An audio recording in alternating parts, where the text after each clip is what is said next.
Kitab Hakim-Hakim memperlihatkan siklus berulang yang dialami Israel. Mereka berpaling dari Tuhan, diperbudak oleh musuh, menangis kepada Tuhan, dan kemudian Tuhan mengirimkan pembebas.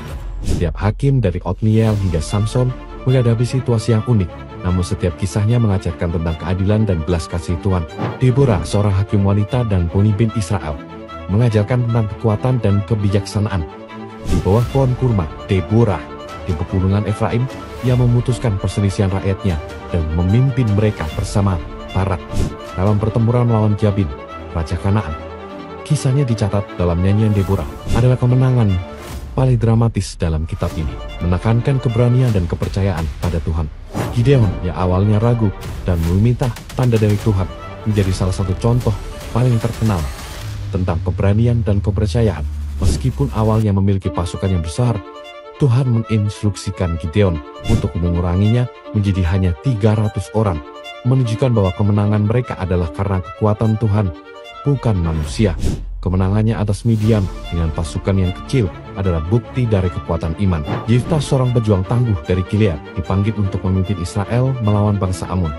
Kisahnya terkenal karena nazarnya, di mana ia berjanji untuk mengorbankan apa yang pertama kali keluar dari rumahnya untuk menyambutnya jika ia kembali sebagai pemenang.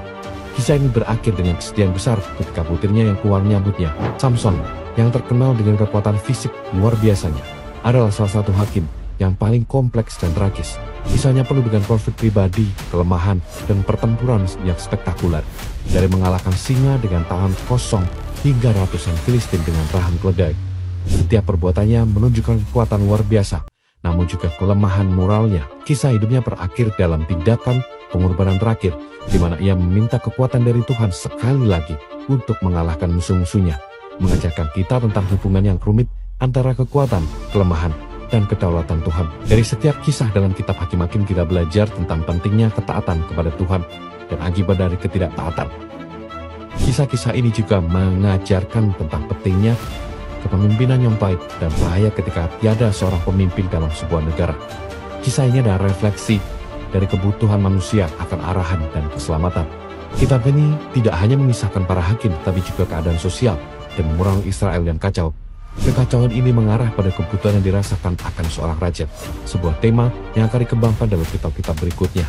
Ini menggambarkan transisi pentingnya dalam sejarah Israel dari konfederasi suku menjadi kerajaan yang terpusat. Kitab Hakim-Hakim menawarkan wawasan yang mendalam tentang sifat manusia, keadilan Tuhan, dan kebutuhan akan penebusan. Melalui kisah-kisah para hakim, kita belajar tentang bahaya lupa pada masa lalu dan pentingnya mengingat dan mengikuti kehendak Tuhan.